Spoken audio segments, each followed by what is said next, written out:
go down to the slave quarters, you will learn about Sally Hemings. You will learn about the enslaved woman that he, what we believe, had up to 6 children with. There is a way to both honor the legacy of a founding father and then also acknowledge that they are human and therefore not infallible. And we're losing that nuance when we erase history. They're human, and they were also human slave owners. So I don't feel any need to soft pedal it. I don't feel any need to make anybody feel okay about it. They owned human people. They treated them like animals. They whipped them. At times they had sex with them. Deal with it. Grow up. It's 9/11, never forget. It's Pearl Harbor, never forget, lives in infamy. Slavery, the treatment of Black people in this country. Let's try hard not to remember. It's not gonna work. Right now, if you're living in Boston, the disparity that you're living under if you're Black is the median white family has about $285,000 worth of wealth. You have around $8. All of these disparities that we're talking about come from a historical head start that one group in this country was given. Now, we can try to talk about that in conversation and be brave about it and get through it, or we can continue to pretend like that and Jim Crow and white racist terrorism and all of those other things, redlining, like those things never happened, and we can stay stuck in the traction that we're in right now. So it's either the bedtime stories that you give to children or the real adult truth that you give to adults. So can I just ask, Jello, when you go down to the slave quarters. Wow, good morning and welcome to another edition of Let It Be Known. I am your host, Stacey Brown. Peace and love. Hope everybody had a good weekend. I'm your co-host, Neil Anderson. I know that's hard to say, but we have those headlines coming out of Minnesota, Minneapolis. There is still mayhem happening right now. And we have some news about Black lawmakers from a federal and a state level. We'll let you know what they're doing and what's happening in their states. Stacey? Yeah, and I'm like Nancy Wall on that. She says, I'm surprised they didn't cut the segment because that's the truth. That CNN segment we just showed there. I think it was CNN.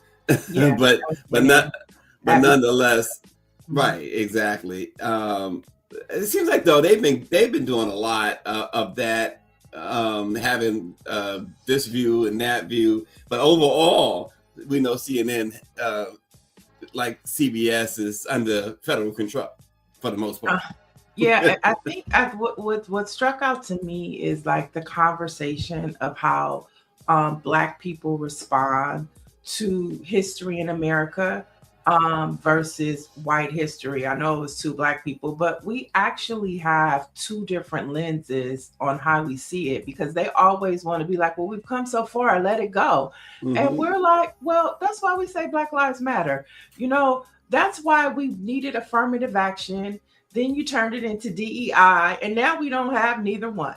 You know, that's why, you know, we say all of our Black men are incarcerated by design. So yeah, we have more of a hostile scenario in our minds when it comes to Black history versus, you know, other people. And then y'all want to erase it. So yeah, we have a problem. Yeah, it's like he said, you say, remember, never forget, 9/11, never forget January 6th, never forget the Holocaust, never forget, but we can't ever, in their view, bring up slavery.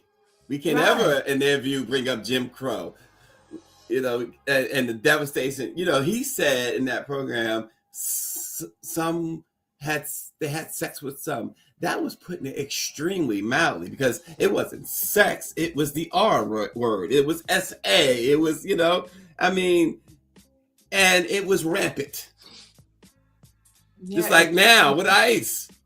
It's crazy, you know, as we, you know, they're pushing this 250th anniversary of America, yet they are wiping out majority of America's history, because there is no America without Black folks that built this country. And so, you know, you want to know why we're so hostile, because just last week, y'all took out the history of George Washington's house to celebrate 250 years. So you want to erase the bad part of George Washington. And it's just like, and so yeah, we are a little hostile, but I think our first story, Stacey, talks about why, it's important for Black voices to continue to push to protect Black history, but not only that, to continue to tell our stories from our perspective, because like we're saying, there is a difference. It is a big difference. And on that note, so far in the 21st century, since the Trayvon Martin case propelled him into the national consciousness, civil rights attorney Ben Crump has accumulated a distinction unmatched by any other Black American in the first quarter of this century. Crump ranks first among Black Americans most cited in national headlines from 2000 to current today.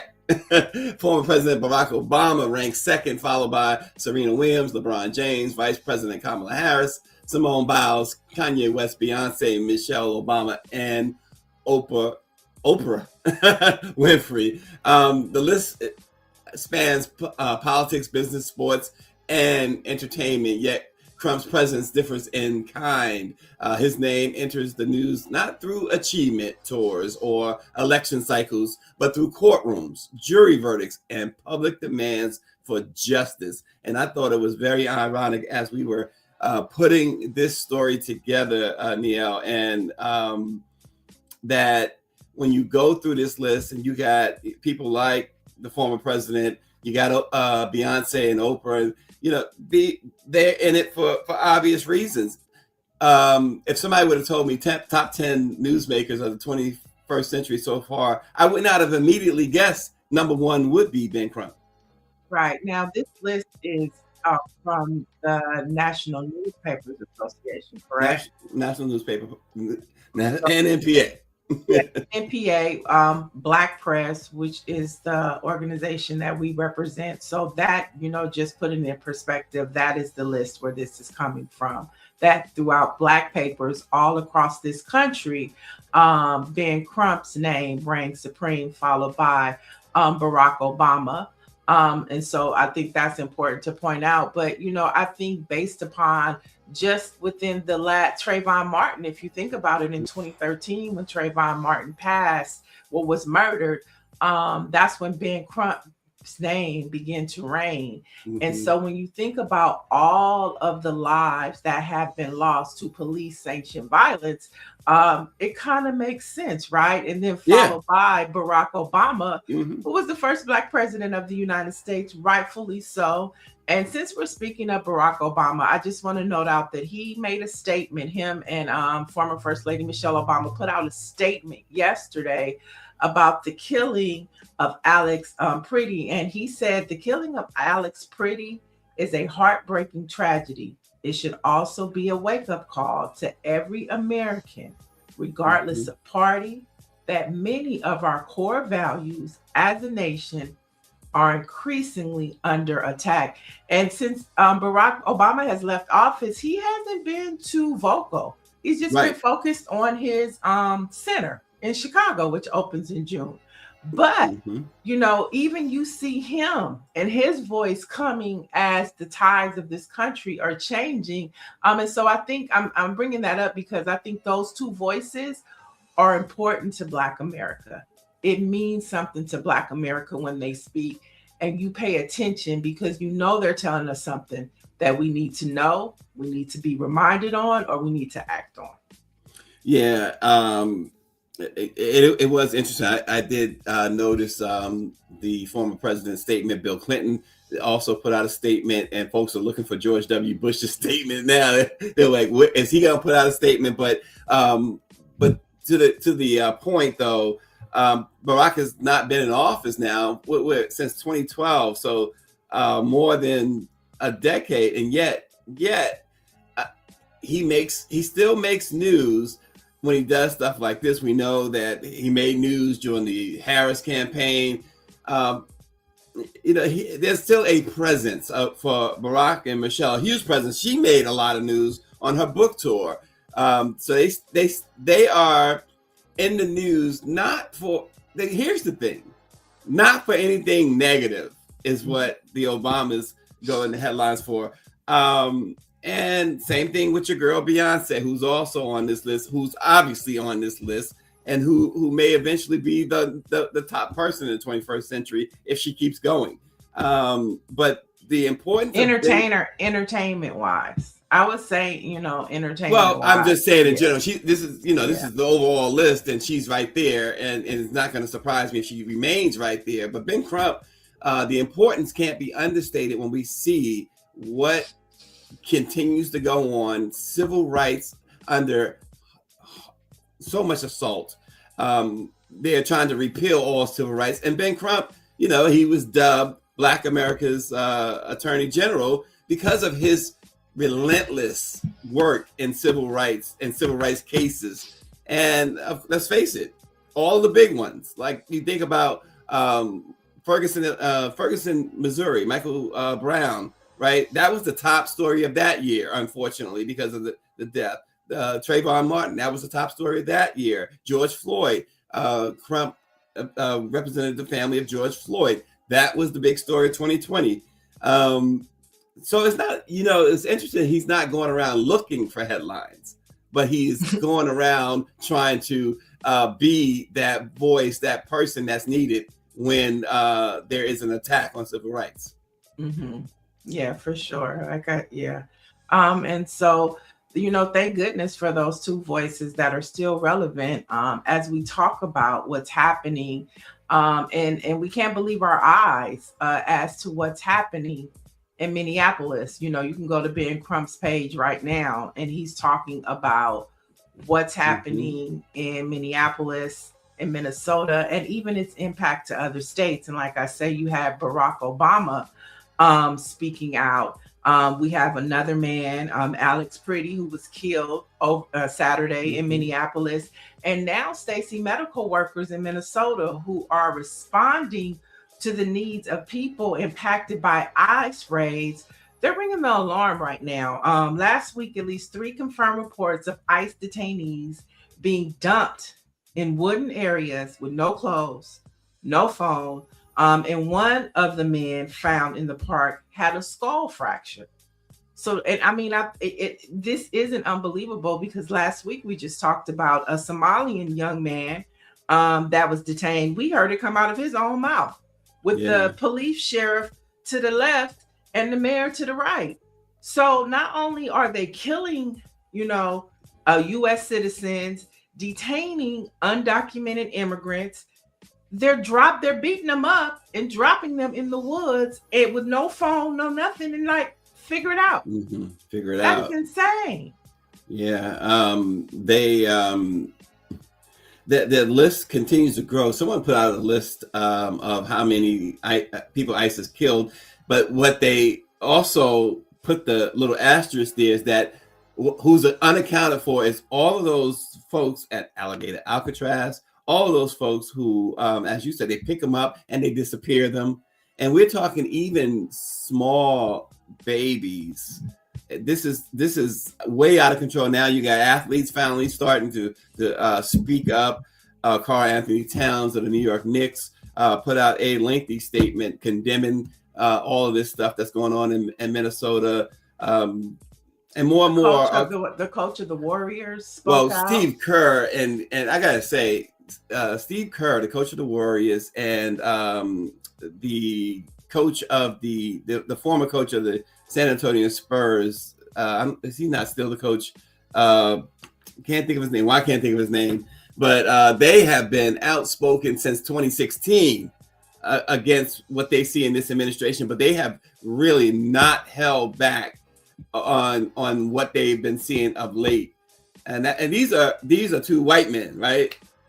Steve Kerr and gosh, what is your name, coach of the Spurs, the legendary coach of the Spurs? I can't think of, if my sister was up this morning watching, she'd tell me because that's her favorite team. But nonetheless, their athletes is now starting to speak up. We know that athletes don't tend to really get too much into it, especially not like the legendary Muhammad Ali used to. Over 60 companies out of the Minnesota Chamber of Commerce, they spoke up as well, and the Wolverines were on that list, along with some other countries. I found it interesting that Target was on the list as they continue to have boycotts, which we'll talk about a little later.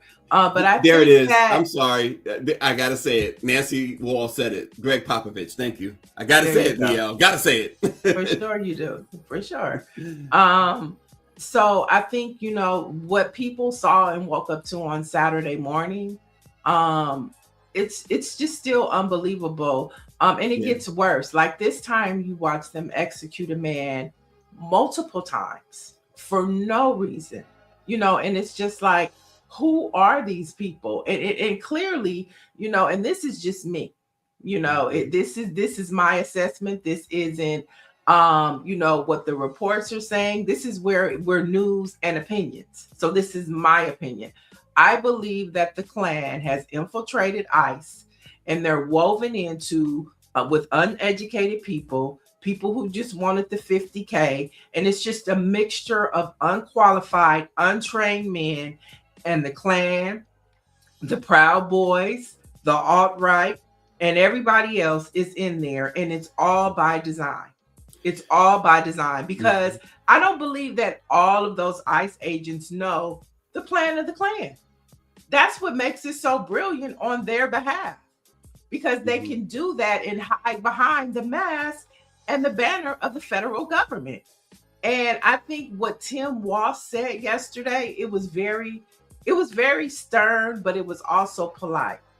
But he did call Donald Trump despicable. And he just, it's just like, it's overwhelming, the trauma, that you don't even realize something like what happened to Alex Pretty has on you. That was devastating to wake up to that news on Saturday, and to think about the people that we've had on the show. Toussaint Morrison, think of Georgia Ford, and it's just like, she just posted right now what happened overnight. It is unbelievable. It is like these foreign countries that you see, like in Afghanistan, or, are we on the brink of a Gaza, the way that they're treating us now? Like what's in store for America? And I just think that the alarm is getting louder and louder. And when you have voices like Barack Obama and Michelle Obama beginning to speak because they've been silent and letting all this roll, it lets you know our country is in a state of emergency, Stacey. Yeah. Dr. Nicole says she would agree with what you said. I'm totally in agreement with Dr. Nicole saying, she said, I would agree, although I would not say infiltrated, more like recruited into it. I think they were recruited into it. I think that Steve Bannon, you have to remember that they have been preparing for this before Trump was in office, through Bart Bright. They have, this is Steve Bannon's plan. Right. Stephen Miller worked for Steve Bannon at Bart Bright when they were running that racist publication on social media. And so this is, if you go back and listen to Steve Bannon, they've been planning for this all along. Yeah, absolutely. And the Proud Boys, the president of the Proud Boys, it's already been reported that he's a member of ICE. Right. This is by design. They've been talking about this. Right. Absolutely. And they have their recruits. They have the Klan. They've been waiting. The Klan been waiting. And like I say, we don't know who goes into that White House because they don't tell us anymore. We know it by design. And they sit at the table with them crackers. They sit at the table with that Klan. They sit at the table with alt-right. They sit at the table with all of them. And those people go give their members marching orders. Yeah. And that's another reason why, what you just said, another reason why it is despicable that some Black and brown people say that they're down for this stuff. They're going to be down. They're going to be down and dead soon enough. They continue to say they're down for this, that, oh, he's our guy. Okay, he's your guy. Francis Webb says, why do whites have so much hate, jealousy, and fear? First American Indians, Jewish Holocaust, Japanese camps, American slavery, Hispanic detainees, Islamophobia. Francis says, pray for our country. You have folks, Francis, obviously, that has so much hate. And I think that history has shown why. The answer to that question, Francis, I think People like Malcolm X have answered that question. I think MLK has answered that question. Certainly Louis Farrakhan has answered that question. People like that have been bold about answering that question. James Baldwin has answered that question. They're just my favorite explanation is that the hate comes from the fear of what they did to Black people in general in this country, that if Black people ever got to power, that Black people would do the same to them. I think it comes down to that. Mm-hmm. And so that hate and that fear that they have, and that hate, the fear and all that is just, it's not even justified. They justify it in their minds. Big Black man, scary Black woman, angry Black woman. They do all that in their minds. Mm-hmm. You know, we pretty much mind our business until it's time not to mind our business. And I think that's what's been happening since he got in office. And even when you look at the makeup of the protests, it's like, we need to see white people. We need to see white people come outside, you know, and thank God for white allies within the Black struggle. But we need to see white people see that it is happening to them as well. And it's unbelievable as you look at the news how, you know, white people are in shock, but we need more. We need more of y'all to come out. Because what happened to Renee Good, what happened to Alex Pretty, and we can't forget what happened to our brother here in LA. Right. You know what I'm saying? He was the first. He was the first out of these three. And so we need more white folks to come up. We need more white folks to step up, to pull up, and to start speaking up. Because because we know Black folks, this is what Black folks do know. For all y'all white people in the chat chiming in, what we do know is that if y'all don't care about a white man and a white woman, we damn sure already know what y'all did to us. Okay, so we know what time it is. Yeah, exactly. We know what time it is. And so we need more white folks. Go tell, I know y'all on the, but we need more white folks to step up to this. Well, and Shonda says it too. She says, plus Anglo-Saxon are a dwindling majority. Gosh, I just lost her comment. But nonetheless, she said, yeah, they're the majority. And by 2050, they will no longer be the majority demographic in America. Many Anglo-Saxons can't handle that when their beliefs are built on lies. That's also a big motivator in all of this too. That whole, you're going to be the minority by 20 whatever. We've seen that on the campaign trail. They talked about it openly. Right. So, and then here's another reason why what's going on in Minneapolis is going on. It was laid bare this weekend.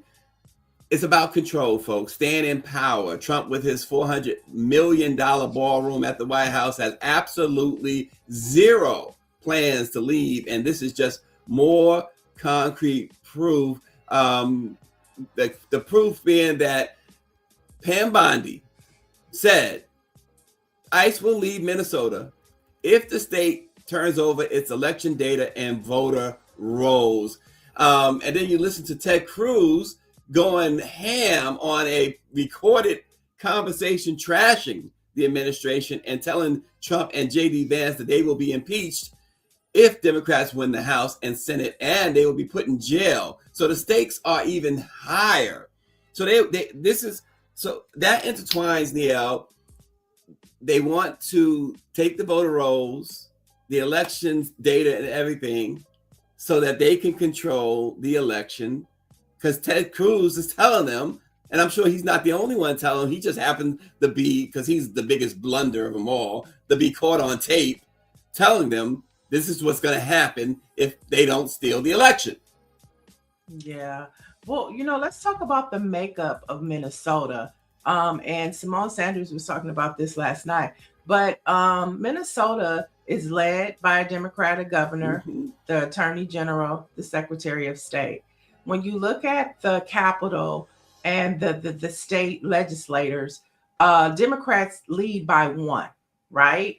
All of this happened in 2024. Okay. And so Democrats are in leadership and they hold the state capitol legislature by one Democrat.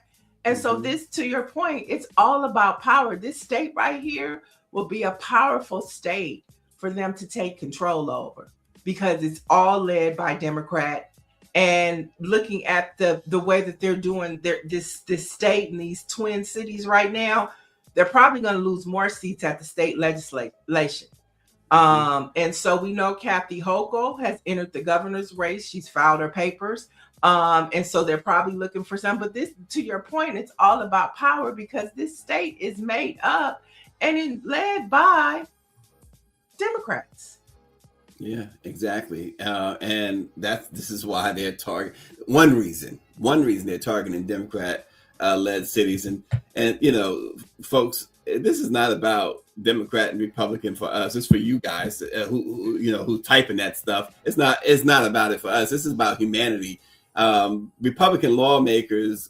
This is according to Jack Hopkins, a former Republican leader. He said this, Neil, and many agreed with him. He says Republican lawmakers didn't stick with Donald Trump because they were hypnotized or terrified or somehow helpless. He said they stuck with him because he's one of them. He says Trump didn't corrupt a moral party. He exposed a corrupt one. If Trump were merely embarrassing, reckless, or rude, they would have dumped him years ago. He says politicians abandon liabilities fast. What they don't abandon are mutual liabilities. And Trump normalized behavior that many of them were already guilty of. Ethical shortcuts, financial murkiness, abuse of power, contempt for oversight, lying as policy. And he says for a lot of Republicans in Congress, Trump isn't the risk. Accountability is the risk. Trump absorbs attention like a sponge, he said, while everyone else is watching his circus. Others operate quietly in the shadows. He goes on and on. It's a long statement he put out. He says he's not a distraction. He's a shield, a very useful one. I thought, he really breaks down when folks ask, well, why isn't somebody in the GOP standing up? You know, you see Marjorie Taylor Greene now standing up or appearing to stand up anyway, but you know, she still voted along with the laws and things that he wanted, the diabolical law. She still went along with it. I think, but that's what makes her such a great person to say those types of things. And we need to see more Republicans doing that. She also said last night or just yesterday that we're on the brinks of a civil war. And she told all of those people in the chat that are tooting and pooting for Donald Trump, she said that he's leading us into a civil war. That's what she was telling her white comrades. So we need more people like her to speak up. But, you know, and speaking of a civil war, according to experts at the University of Pennsylvania, they say we have officially entered the first phase of the Civil War of the United States. And I truly believe that. It started with Renee Good. Yeah. It really started with Keith Porter. But I was going to say, I think it started before that, but but started to visually see it. Okay. And they say it's not a civil war split by territory, but by ideology, which I think, you know, I think at the same time, when we look at the Civil War against the North and the South, I think it was both. It was territory and ideology, because one said they wanted slavery and the other one said no, right? To a certain point. So, but it's about ideology. This is definitely about the way that Trump and his clan see the way they want America to be. But yeah, we need more Marjorie Taylor Greenes within the Republican Party. And I think she's the best one because she was so vocal and we didn't like her the most. So to see they're one of their beloveds, not just a vote, but a face and a name, say these types of things. Who's next? Come on, who's next? D Jenkins 2720 posts that people have to be strong. Jenkins says we can't fold. We have children, and I refuse to leave this messed up situation to them. This is not America, and democracy will not die. Oh, somebody's standing up. Yeah. But it's sad that kids can't go to school today in Minnesota, in Minneapolis, in the Twin Cities. See, we're being Yeah. she's talking to the white folks. Mhm. She's talking to the base. And I think, Neil, I don't think that they calculated that white folks were going to be as upset. A good faction of white folks were going to be upset and take the action that some of them are now taking. We've seen the streets full of white protesters in a number of states. But they need more. They need more. And it's coming. And it's coming. But I guarantee you, Steve Bannon and Stephen Miller and Russell Vought and people like that did not calculate that there would be so many of people who look like them who are not for this. I guarantee they didn't calculate it. Maybe Russell Vought, Steve Bannon and Stephen Miller don't give a shit. They know they know about the liberals. They know about the liberal whites. So that's what they call them. Not just white people, but they call them the liberal. They knew, and those are the ones. That's why those are the ones that are being killed, because they are supporting brown people of color. Those are the enemy too. They anticipate them and they sending a message to them. See, we know. They sending a message to them. Y'all liberals, come outside if you want to. Well, the Mr. Pretty was not. He was minding his business, put it that way, and he was somebody who was taking care of veterans. They gave him a really nice, for his family anyway, a nice send off at the hospital the other day. They had a flag draped coffin, and the nurses and personnel there was saluting him as they wheeled him past. And all of the reports from this guy that you hear on this guy, and somebody said, I think it was Carville, who said that the White House was digging, scrambling to find some dirt on this guy, and they have not been able to do so. No, they can't. And I think it's important to note out that the NRA has spoken against the Trump clan and this administration on how they handled it, because the Second Amendment right gives you the right to bear arms. And so the whole spin that White House put out, the NRA is pissed about it. And they want a retraction from the Trump administration, because they say you have the right to bear arms and you are not supposed to be making an example out of somebody exercising their Second Amendment right. So now they didn't. Now I bet you they didn't anticipate the NRA. Yeah, now that is interesting too. When you said the NRA, I said that's a game changer. Yeah, that's a potential game changer. Yeah.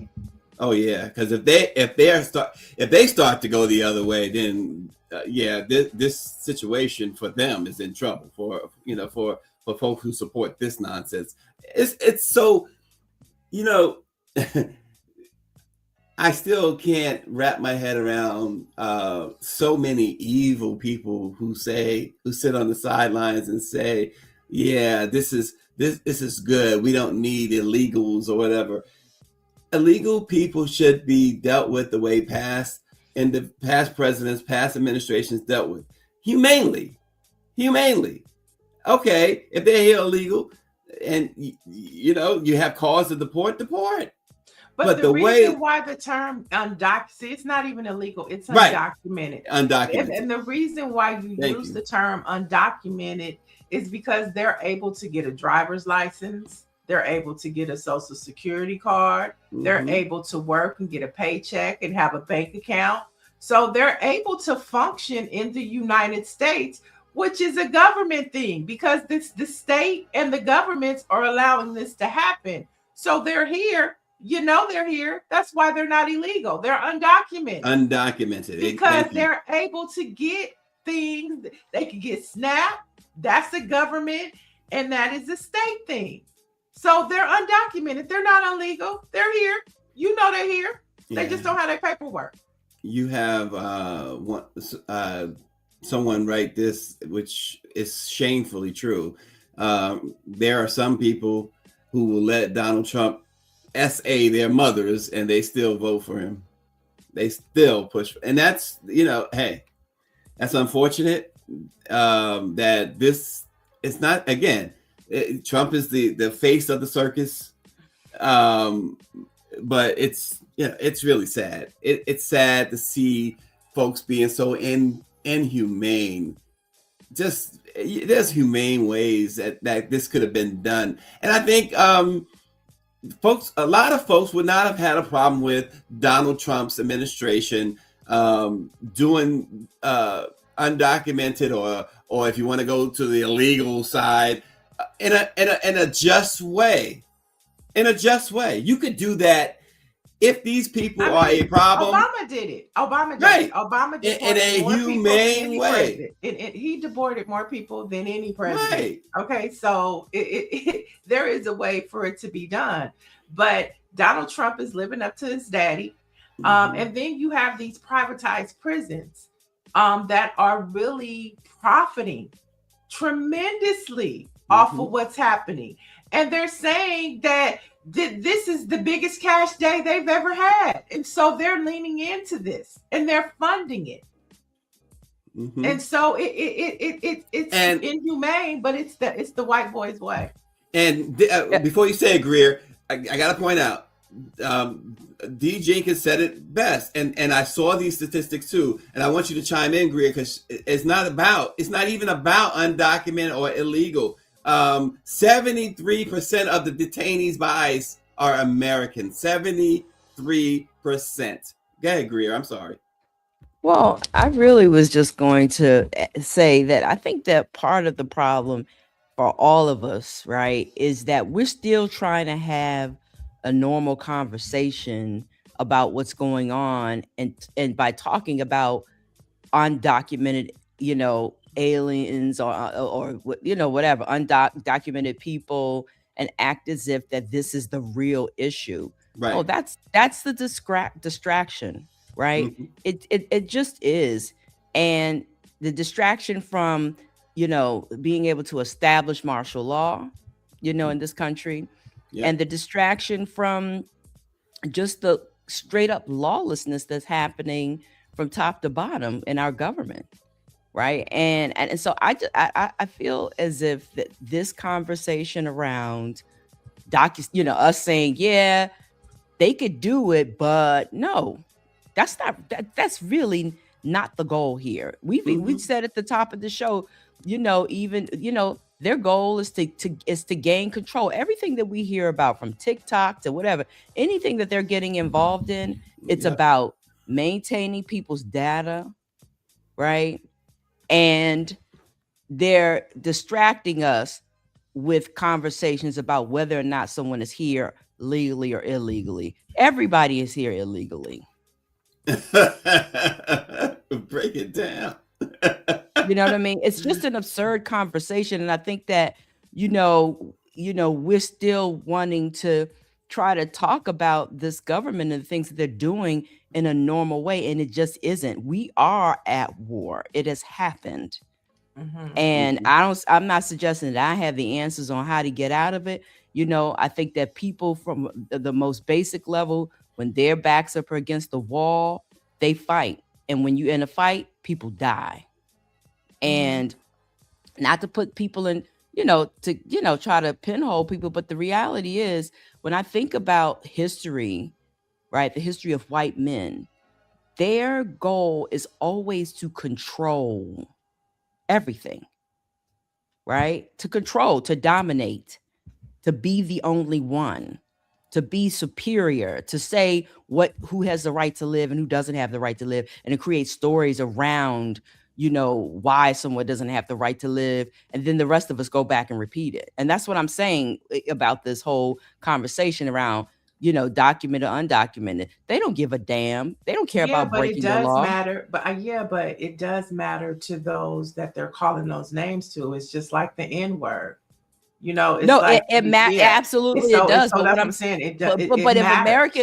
But But if 73% of Americans, American citizens are being detained, it ain't a real, Where's it ain't that real. statistic? Is that 73? Is that I've statistic right? seen that. I've seen that reported in several places. 70, Right, but we around also know, 73%. yeah, but we know that American citizens are being harassed and detained. Well, two of right? them died. Yeah, two of them were Yeah, right. murdered. Yeah, so we talking about the ones that we just talking about them. What about the ones we not talking about that we don't know anything about?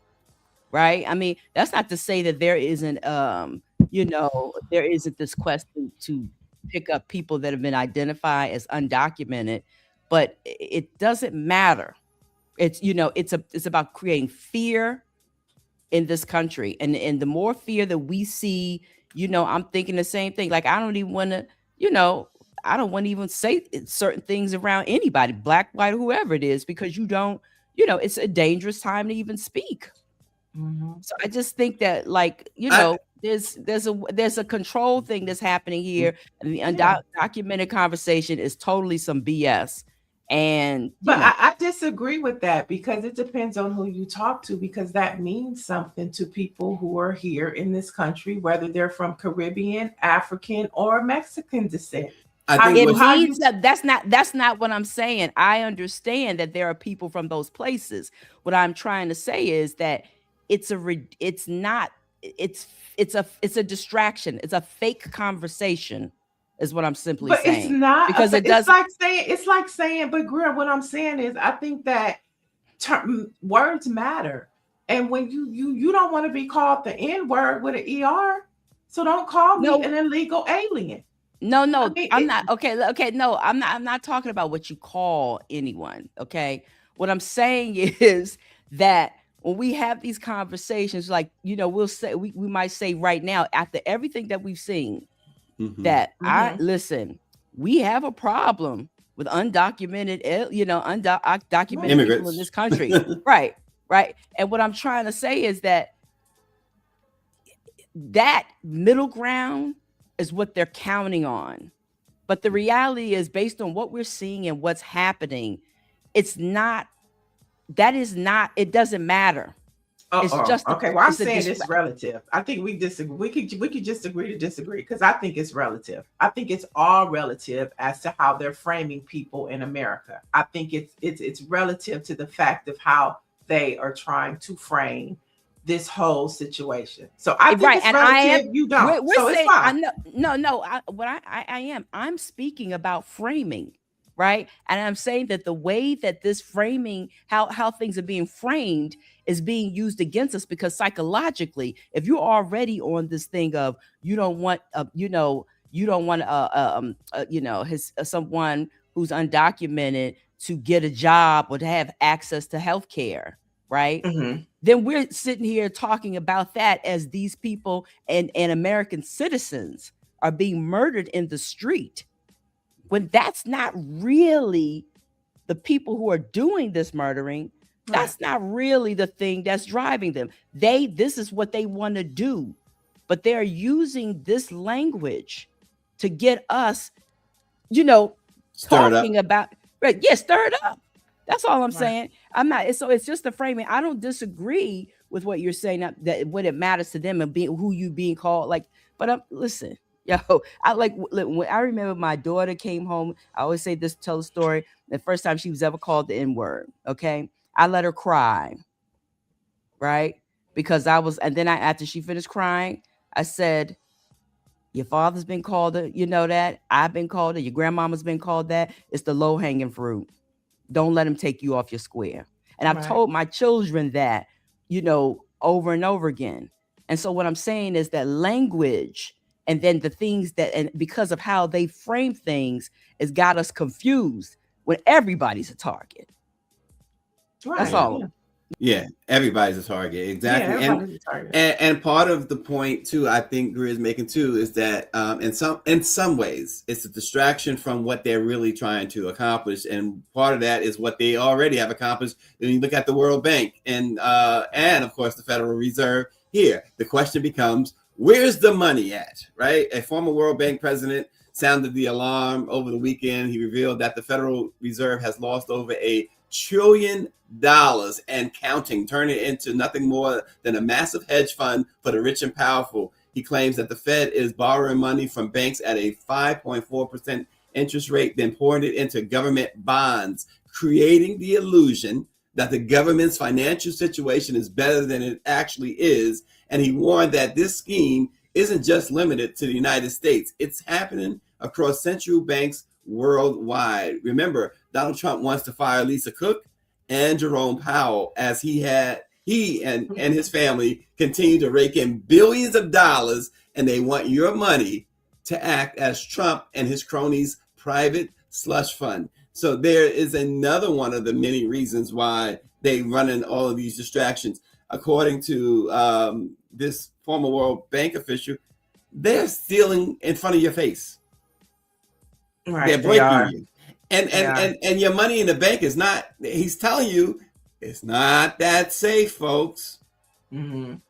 But I remember Greer, and speaking of Greer, I remember she talked about that some time ago. Like your money in the bank, and we know RNG has had his say on that matter as well with money in the banks. It's not, it's shaky. Right, for 100%. And we know that the new World War III is not going to be so much with, Pearl Harbors and things. It's going to be technology. One of the things that they're talking about attacking is our grid. And everything, that means our phones, that means our banking systems, that means our electricity. And so, that is one of the things that they're going to attack. There was a movie on Netflix with Angela Bassett, Robert De Niro. I can't think of the name of it, but Angela Bassett was the president, and they attacked the banking system. But it was somebody from the government that did it, from our government. But the chaos that happened when people were not able to get into their bank accounts within 24 hours, it was total mayhem in the United States. And so you have to think of all of these things. People, our foreign adversaries, they could be looking at, this is a weak time for America. And they already see that there's turmoil on our soil. They could escalate it. Yeah. By hitting the banking system. And I know this, but this is relative too. When we talk about it's not stable for a lot of reasons. And one of the reasons is because we are so reliable on technology now. Yeah. And Nancy Wall brings out this point. I saw this story the last week plus Jamie Dimon or whatever from JP Morgan Chase, the head of JP Morgan Chase, told Trump he needs to back up. So now Trump, of course, is suing JP Morgan Chase. $4 billion. He's suing a $4 billion. Yeah. That seems to be his favorite figure, billion, because he sues everybody for billions. Yeah. The name of the movie, it's on Netflix, it's called 0 Day, and it does star Angela Bassett and Robert De Niro. It's called 0 Day. It's worth a look at. It's relative to everything we're talking about. It's called 0 Day on Netflix. Yeah. And folks, if you know that last year, the Target boycott was really in full steam, and for many it still is. A Target store just in the last few days, they've been in the last few days in Minneapolis and in DC. They have been a hotbed of activity because of the company's alleged ties to Homeland Security and ICE, and supporting domestic terror against Black folks and other minorities. In light of ICE terrorizing Minnesota, the DC residents, there was a huge, at one of the Target stores in DC, a huge demonstration inside Target. They want ICE, Target, and to separate any relationship it has with ICE and Homeland Security. Target, I will say this, they have said, and I have personally spoken to representatives of Target, higher ups at Target, and they have said, they have claimed that it is just not true, that they don't support any of that. However, there are folks like Reverend Jamal Bryant and others who say otherwise. Target is still for lack of a better term, a target for Black folks. Well, it's beyond Black folks now, because you got the Mhm. white reverends and pastors. But we're coming up on the actual anniversary of the Target strike, which is February 1st. It started on a cold winter day in Minneapolis with Dr. Nakima Levy Armstrong and two Mhm. other individuals. And they're the ones that really started this Target boycott. Mhm. And Reverend Jamal Bryant. But this is why Target is so important, which started almost a year ago, is because it sits less than a mile away from where George Floyd was murdered.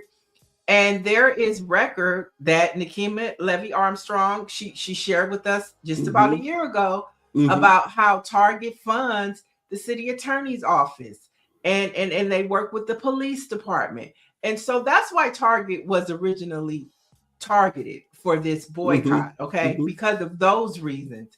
And so you saw, even what you're talking about in DC just a few days earlier, you had 20,000 strong Mhm. at a Target center in Minneapolis. Mhm. And so now this isn't just a something that it started. I think it's important to know that the Target boycott started on February 1st for Black History. Mhm. And it started there. And then Jamal Bryant and them came on, and Mhm. look at it now. It has taken a life of its own. I mean, And it's you important. had Yeah. white pastors flood the corporate offices. I'm not talking about a Target, but the corporate offices. Mhm. About 200 of them singing hymns. Mhm. White, black, red, everybody. So this Target boycott, It- I'm happy that Nakima is able to see Yeah. this. It's important, and I'm glad you. And I figured you would anyway, but I'm glad you make the distinction that a strike against Target began with Nakima and those folks in Minneapolis. My question, Niele, I won't put you on the spot unless you want to be on the spot. I'll let the chat answer. As a Black organization, would you be open to some sort of deal with Target, to perhaps sponsor you like the Essence Fest, or do business with at this point? I think I'll speak. I think as this country is preparing for a second economic shutdown, it happened on Friday. It happened before, but then it happened on Friday in Minneapolis. You saw unions, you saw from teachers, doctors, nurses, you saw small businesses. They shut down, and now they're asking for a nationwide one on January 30th. So, to your question, as we look at the state of this nation, and we look at what needs to be done, I would hope that if Target put money on the table, that there would be a discussion with Mhm. the organizers of the boycott, and some institutional organizations to figure out the best way to handle this situation. I really would. I don't think that this is a one-man show at this time. And I Yeah. think that I hope Jamal Bryant is seeing that we're stronger together. Because wouldn't it be a beautiful thing if him and Nakima and the other two people that were a part of it, and Tamika, they would all come out unified? Mhm. But nobody can really grab it, right? Well, Nakima can, but Jamal Bryant is kind of, because he's not in control of this thing anymore. It's bigger than all of them. I Greer says she thinks Target is about to get back into the fray. And here's a question for the chat: have you been back to Target in the last year? You said you haven't. I have not. Oh, wait, I did. I went one time, and I didn't buy anything. I went in there. It was Christmas time. No, it was Thanksgiving time. And I went to buy a Black-owned game. I wanted one of those 80s or 90s sing card games that were designed by a Black person, and I didn't have time. I went in there. They didn't have it, and I walked out. And that is the only time I've been back in Target since they called for the boycott. And I don't miss Target. I don't miss it at all. I don't miss it at all. Nancy Wall and Orangey says no, and Dr. Nicole says nope, and don't really miss it either. I don't miss it. Greer says keep it real. and without going into too much details, I sat in on negotiations between Target and the NNPA. The first big one that lasted for about an hour and a half at the Eaton Hotel in Washington, D.C., the higher ups of Target and Dr. Ben Chavis, and all throughout the year in 2025, the rest of the year. It was May of 2025 when we had the meeting with the Target individuals, but the rest of the year, I wasn't privy to all of the negotiations, only some of them. And I will say that I wish that it was the deal that they ultimately have seemingly agreed upon was a whole lot more massive and more helpful to folks in the Black community who have suffered, and Nekima and others would have been invited to have those discussions with the NNPA. All right, let's move on to the next story. The U.S. government is heading for a partial shutdown as Senate Democrats vow to oppose a funding package that includes appropriations for the Department of Homeland Security. Now, large portions of the government will shut down on Friday, and this is unless the Senate approves the funding package before then. Now, on Sunday, a person familiar with the Senate Republican leadership told CNBC that they will not remove the DHS funding portion despite that warning. And so, as we see here, we're on the brink of another shutdown because Republicans in the Senate don't see the need to rip funding from ICE. Well, I think that folks are, those who went along with that are going to face some blowback. Again, we talked about the midterm elections. They're going to face blowback from their constituents. They're no longer listening, both sides. Nobody's listening to their constituents anymore. Yeah, everybody is just... It's about survival. Yeah, clearly on all fronts, it is about survival and people just going rogue. And they're standing, speaking of the Senate, they're standing unified in what they believe in. I don't know if they're scared of Trump, if they've been threatened by Stephen Miller. I don't know what the situation is, but I hope that this time Democrats hold the line. Because I think this will play well for them in the midterms.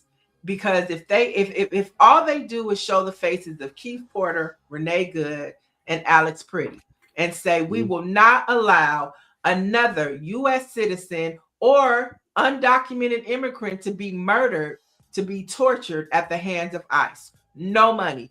That should be the Democrats' campaign. Right now, starting this week, we need to see as the government, we're sorry the government has to shut down, but we have heard you, American people, no more. That should be their slogan. Let's go, Democrats. And oftentimes, you notice when it comes time for elections, voters tend to have some bit of short-term memory.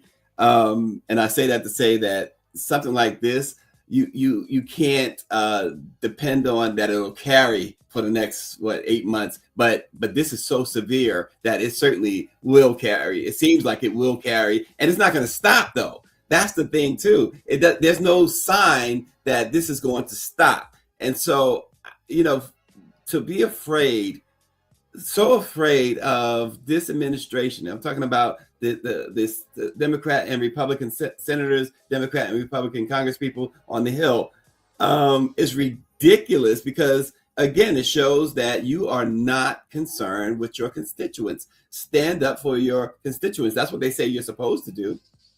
Yeah, Nagin believes that he says Chuck Schumer will cave in. Well, we'll see. I hope that they hold the line. Just as it is unfathomable what they are doing in killing American citizens. So let's shut it down. I mean, let's just be just as, rogue. That's not even rogue. That's decency. That's saying the Democrats would be saying, we hear you, American people. We see that our humanity, everything that this country is supposed to stand for is on the line. And we're going to hold the line. We're not going to do it.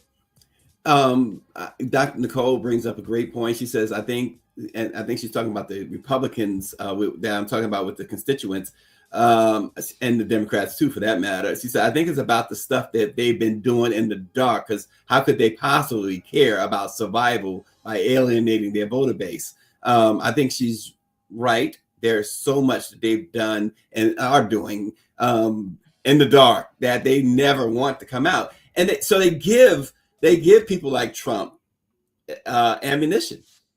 Right. That's possibly stuff that they're doing behind closed doors. If exposed, they're going to be in trouble anyway. Right. So we'll see. Of course, this is going to be a story that we're going to cover all week, because as we get closer to Friday, we'll know if we're in another shutdown or not. But let's talk about some federal and state Black representation. Florida Rep. Maxwell Frost was assaulted over the weekend at Sundance Film Festival. Yes. Now, Utah police have arrested Christian Young, who shouted that Frost would be deported before punching him.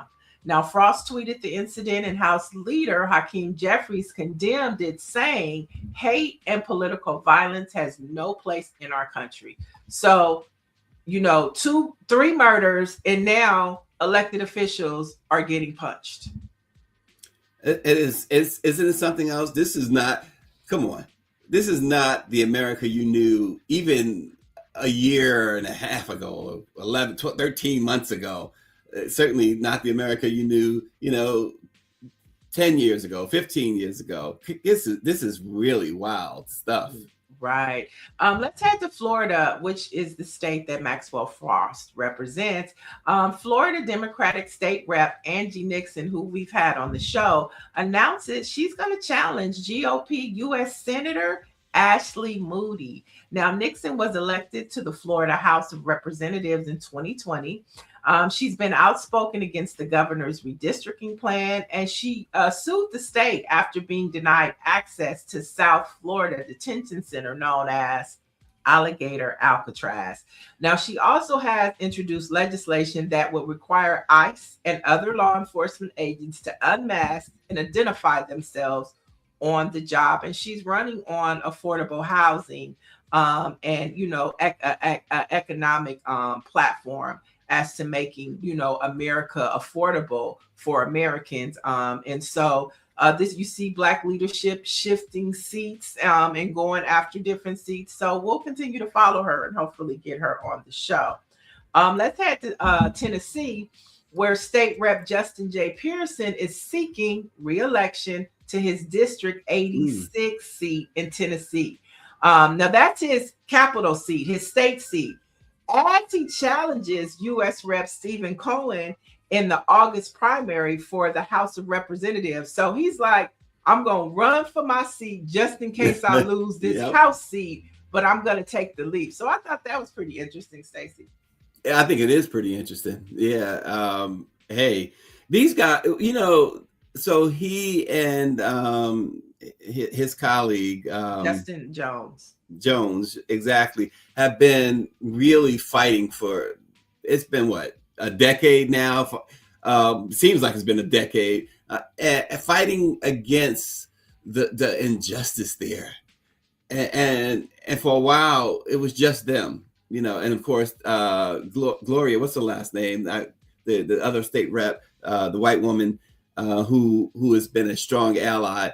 And they have not given up. They continue to strive to be in position so they can be the voices of reason and perhaps the voices of change. Mm-hmm. Let's head to Georgia, where one lawmaker in Georgia really loves lemon pepper, y'all. Oh, so Lord. Georgia State Rep Eric Bell has introduced legislation that would designate lemon pepper as the state of Georgia's official chicken wing flavor. Okay, so Bell says the idea grew out of a simple realization. Georgia already recognizes dozens of official symbols, and lemon pepper wings have become one of the state's most recognizable cultural staples. So, some lighthearted legislation going on in Georgia. Battle over the wing. You have the Georgia peach, which Atlanta housewives have taken over, and and hip hop culture has taken over. You know, the Atlanta peach and the derriere, it's all symbolic. So now he wants lemon pepper wings. Oh gosh. And he's young, you know, he's a young lawmaker. And this might fare for him well if he decides to run from another office, because all the young people will be talking about this. Oh gosh. All righty then. Lemon pepper wings. What else you got for us? I think the next story is yours. Somebody said lemon pepper wings. Oh Lord. Well, how about this, Neil? I obviously I want the chat to chime in because this was a very interesting exchange that happened between Tracy Morgan. Was he out of pocket, folks? Let's take a look. Always don't ask about taxes. Taxes, then. Let's do it. William, what's up? What's up? I remember you, William. Don't talk to me like I owe you something. I didn't say that. Hey, boy, can I get something, please? No. When we was younger. Yeah, I but think I forgot. I'm homeless, boy. So what that got to do with me? I ain't do that. Oh, Take shit. care of my kids. Can I get a picture of my sister? The ones that ain't here. They always don't ask about taxes. Taxes, then. So apparently Tracy remembered this unhoused guy from when they were younger, and apparently, according to Tracy, this guy used to pick on him, and now the guy's homeless. And he approached. That was outside of Madison Square Garden. Tracy's an avid Knicks fan. He goes to just about every game, and he said he had no food. He was homeless, and you saw Tracy Morgan's response. What does that have to do with me? You know, he remembered when he used to pick on him. So. Was Tracy out of pocket? I mean, I think it's his choice, you know. It is his choice. Yeah, it's his choice. And, you know, nobody knows the trauma that man put on him as a child, you know, and that was his payback.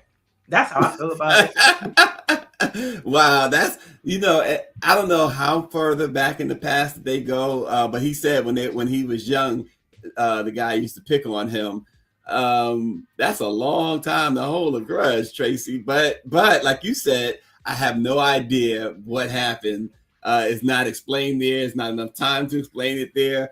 But come on, give the brother a couple of bucks. Give him $5 at least. Give him a Happy Meal. Golly. Megan 11 said nope. Tracy had bad memories of that guy. He was somebody says, I don't know if he handled it correctly. Michael Carter. However, karma has a way of coming back. Patricia Jackson says, no, he picked on him and owes him nothing. And Nancy Wall says, life choices. RG says, I don't forgive or forget. I have a list of people who better pray I don't see them in my lifetime. So, hey, Tracy's not alone. And there you have it. All right. So yesterday, the final games before the Super Bowl were played in cold weather, but the lineup is official. The New England Patriots will play the Seattle Seahawks at Levi Stadium in Santa Clara, California. Bad Boy Bunny will do the halftime show. Coco Jones will sing Lift Every Voice and Sing. And Trump says he will not be attending, and I think that's going to make a lot of people happy. Well, I mean, he should be tired of getting booed at these events too. So it can't be pleasurable when you got 80,000 people booing you. But those games yesterday, I got such a kick out of the Denver Broncos and the New England Patriots game because it started off, and first of all, game-wise, I knew. I kept saying Denver has every opportunity in that first quarter to blow this thing open. It's 7-0. And then it became 7-7. And Denver kept failing. They've missed some field goals. But then here's the great part of it all. The snow, the blizzard came. And once that blizzard hit and New England had went up 10-7, which was the final score, nobody was going to score again. It had to take a bonehead play or a huge mishap for anybody to score in those conditions. It was hilarious to see these great athletes just looked like little kids out there trying to find their way, because that's what they were trying. And then during the play, you had a stadium crew behind the play trying to clean off some of the snow, but the wind was blowing the snow everywhere. It was a delight to see. I know folks are complaining, oh, this is why you got Super Bowls at neutral sites, so you don't have that, but you should have the championship games at neutral sites. I totally disagree. Football is a winter sport. These guys always man up. And I don't think either side was complaining about the weather. They just wanted to execute. And they knew that the ability to execute had been severely limited. And so it was like, hey, let's do our best. Let's see what happens. But that was a fun game to watch. And the other game, the Rams game against the Seahawks, I was kind of at the end, I was kind of pulling for the Rams. Why? Because I can't think of the player's name. All of a sudden, his name escaped me. But that taunting penalty was so out of control, was so ridiculous. The referee warned him 2 or 3 times before he actually threw the flag, which turned into a Rams touchdown, and they pulled the win 31-27, which was the final score too. But his teammates, I love to see it. They got in his face on the sidelines, and you can't do that.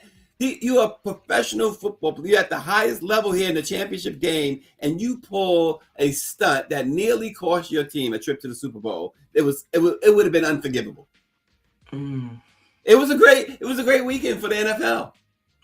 Well, I know one of the headlines is Cardi B. Cardi B got interviewed too. No, Cardi B is going to the Super Bowl, and yes, we saw that. She got interviewed. I loved it. Another important thing that happened over the weekend was Richard Smallwood's celebration of life was held in Maryland.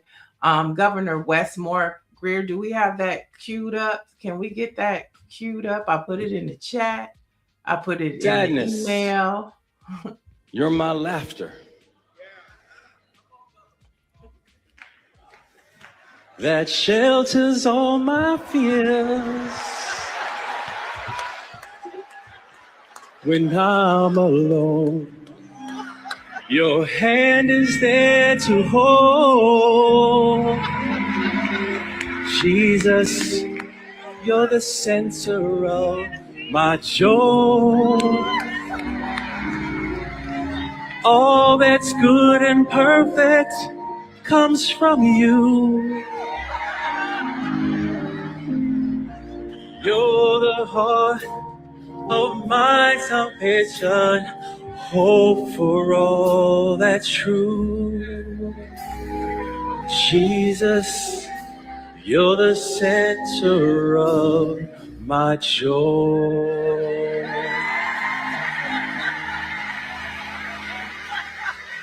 God bless you, Richard. Rest in well-deserved peace. To the Smallwood family, we love you. And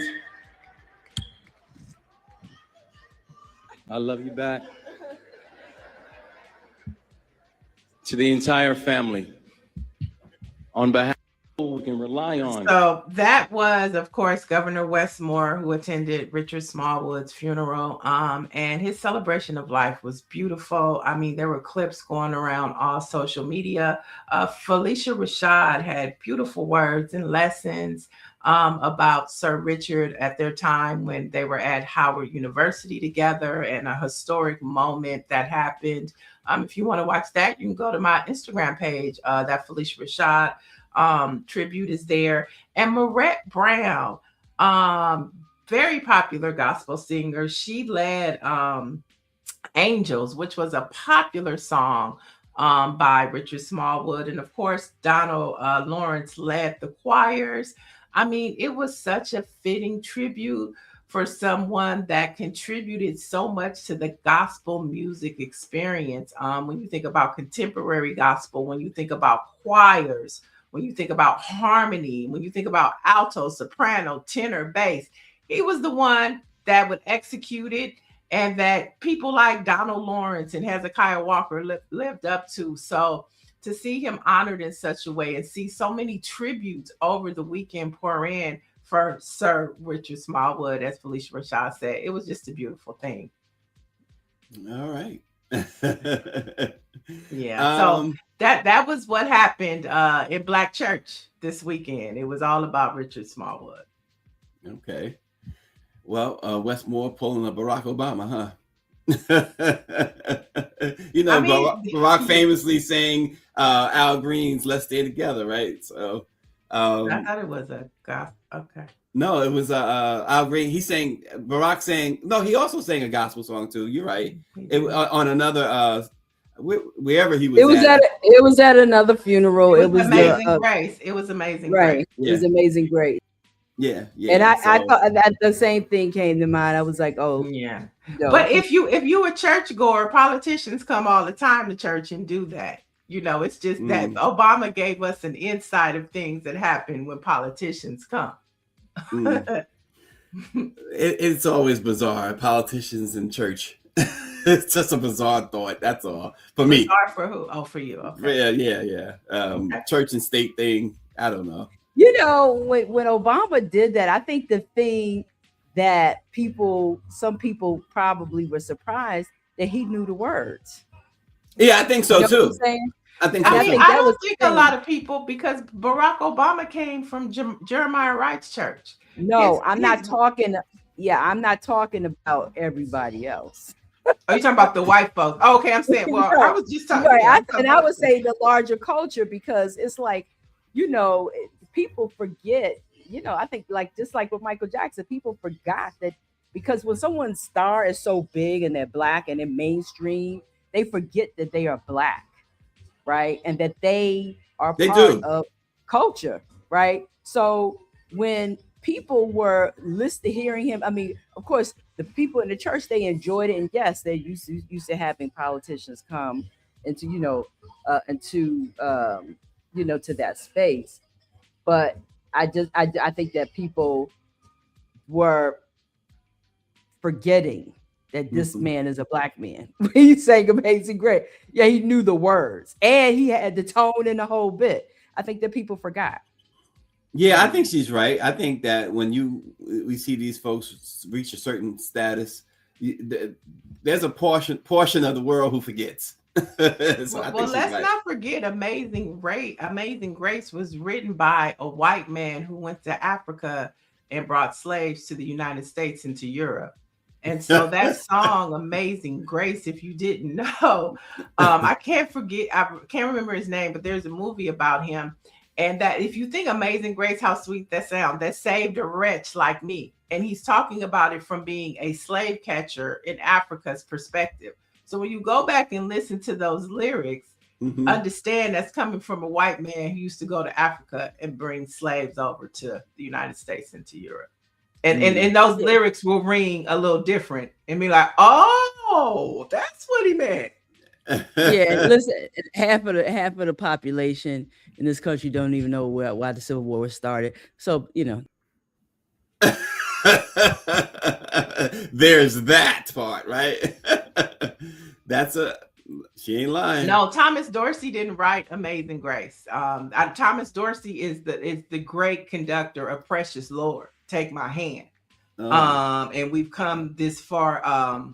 What's one of my favorite hymns? But it wasn't Thomas Dorsey. It's a white man named, and I'll tell you right now who it was as we talk about it. Stacey, go ahead with the black fact, and I'm gonna get you his name. You're gonna get us the name? Okay, so we got a black fact for you. Got a couple, I guess.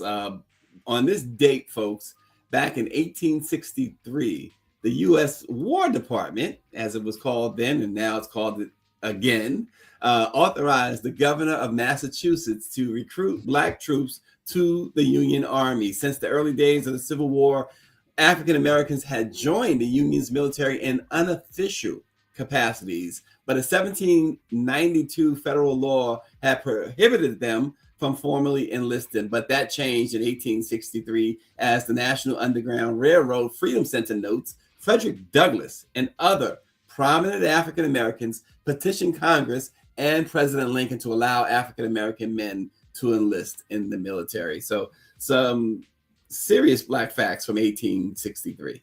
Yeah. His name was John Newton. John Oh, Newton wrote Amazing Grace. And yeah. Yeah. John Newton. All right. And that other song by Thomas Dorsey, it came to my mind, for he knows just how much you can bear.